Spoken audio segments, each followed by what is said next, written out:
네, 안녕하세요. 저는 알권리즘의 권주용입니다. 오늘은 임대차 신고제 관련한 이야기를 드리려고 합니다.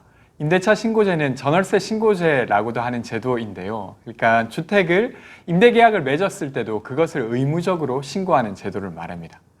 올 6월 1일부터 이제 진행되는 제도인데요. 이 제도로 인해 무엇이 달라지고 그리고 무엇이 쟁점이고 그리고 여기에서 우리가 알아야 될 것이 무엇인지 조금 이야기 나눠보도록 하겠습니다. 세간에 잘 언급이 되지 않았던 그 임대차 관련된 뉴스가 지금 나오고 있어요. 이것의 이제 배경은 기억하시는 분들도 계실 텐데 작년 8월에 부동산 거래법과 관련된 개정안이 통과되면서 그것이 시행되기로 한 게 이번 6월 1일이기 때문에 논의가 되고 있는 것이고요. 조금 더 구체적으로는 4월 16일 날 이제 국토교통부가 이 제도와 관련된 세부적인 내용들을 포함한 시행령과 시행규칙을 발표했어요. 그러니까 그걸 놓고 뉴스거리가 이제 나오고 있는 상황입니다.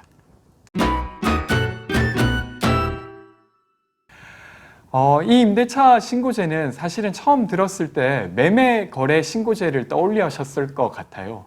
그러니까 2006년에 부동산 매매거래 신고가 의무화된 이후에 2011년도에 처음으로 이와 관련된 제도가 다루어졌습니다. 그러니까 11년도 18대 국회에서 주택임대차보호법 일부 개정 법안이 발의되면서 임대차 신고제 관련된 논의가 있었고 9년이 지나서 작년에 처음으로 이것이 결국 법으로 제도화되었습니다. 저는 이게 제도화된 게 되게 좋은 일이라고 생각하거든요. 그래서 일단 짝짝짝 이렇게 있고, 그러니까 이제 원래 주택이나 아니면 땅을 매매 거래하게 되면 그것은 30일 이내에 등록해야만 해요.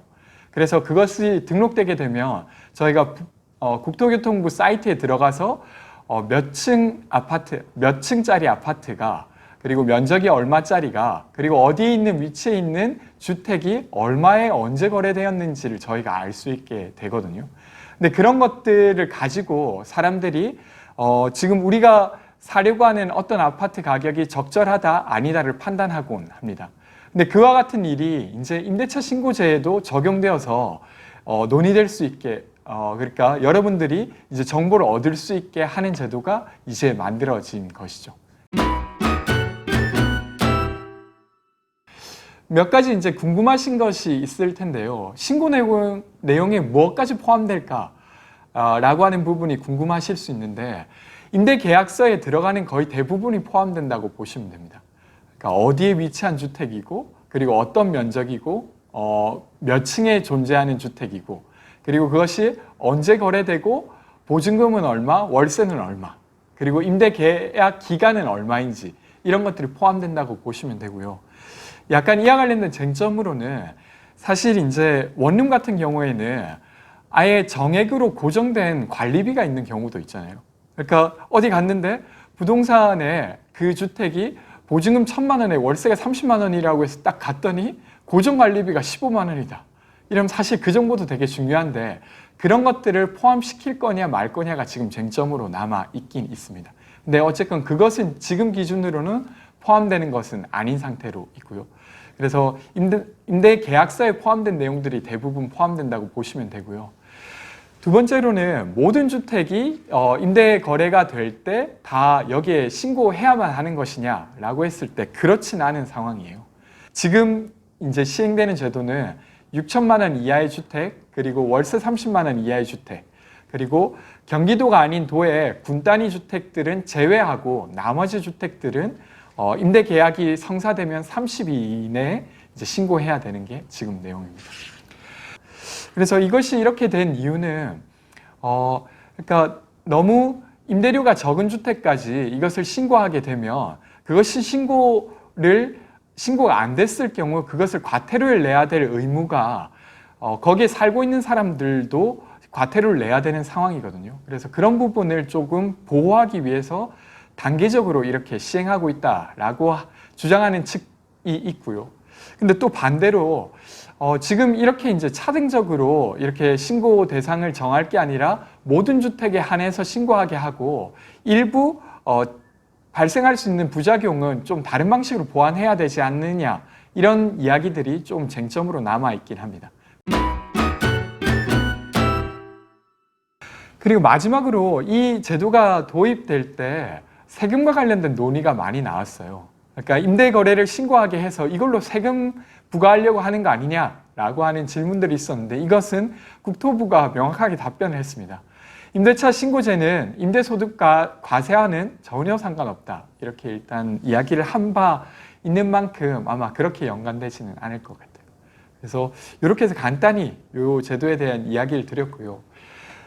그러면 사실 이게 시행되게 되면 무엇이 달라질까 이렇게 이제 생각해 보게 되는데 제가 볼 때는 이런 건데 저희가 임대 계약과 관련돼서 임대주택을 찾아볼 때 그런 사이트를 많이 찾아보잖아요. 직방, 다방, 뭐 피터팬 이런 사이트를 찾아보는데 그 사이트에 들어가 있는 그 내용들을 보게 되면 대략 이 정도 가격이겠구나라고 알 수는 있지만 거기에 올라온 가격들이 다 사실 집주인이 원하는 계약의 가격이에요. 그러니까 호가라고 하죠. 그래서 실제로 어떤 가격으로 거래됐는지는 명확히는 알 수 없는 상황입니다. 근데 이제 이 제도가 시행되게 되면 사실 가장 최근에 어떤 거래되었던, 그러니까 30일 이내에 거래되었던 내용들이 막 올라오기 때문에 그것을 참고해서 여러분들이 이 주택의 이 정도 면적, 이 위치에 있는 이 주택은 가격이 이 정도면 적절하겠구나. 이런 것들을 판단하실 수 있게 되는 것이죠. 그래서 그런 거고, 사실 지금도 국토교통부 사이트에는 그러니까 소위 그러니까 확정일자를 받기 위해 등록한 매물, 그러니까 임대 계약은 지금도 올라오고 있어요. 근데 전체 임대 거래 중에 한 3분의 1 정도만 확정일자를 받는다고 하거든요. 근데 이 제도가 시행되게 되면 확정일자를 받지 않았던 임대 거래의 내용도 올라오게 되는 거죠. 그래서 좀 더 정확한 실거래가를 포함한 다방, 직방 같은 게 생기는 게 아닐까? 그래서 여러분들이 이제 이런 것들을 참고하실 수 있게 되는 것이 아마 달라지는 내용이 아닌가 싶습니다. 그래서 저는 이것과 관련돼서 좀 정리를 한번 해보면 사실 이제 식품을 우리가 뭘 사 먹는다고 생각하면 그 식품이 판매되려고 하면 식품위생법에 의해서 그 식품이 적절한지 아닌지 국가가 다 실은 다 일정 정도 보호를 하고 있어요. 그 판매되는 식품에 있어서는. 근데 마치 그런 것처럼 주택도 시민의 삶에 되게 중요한 부분인데 국가가 거의 신경을 못 쓰고 있었는데 이 제도를 통해서 국가가 시민들의 빌려 쓰는 주택들을 조금 보호하게 되는 그 시작점이 아닌가 싶습니다. 그래서 그런 제도가 시행된다고 이해하시면 이 주택임대차 신고제와 관련돼서 조금 균형 잡히게 여러분들이 보실 수 있지 않을까 싶습니다. 그래서 임대차 신고제를 한마디로 정리한다면? 허위 정보 없는 저널스 사이트 구축의 첫걸음?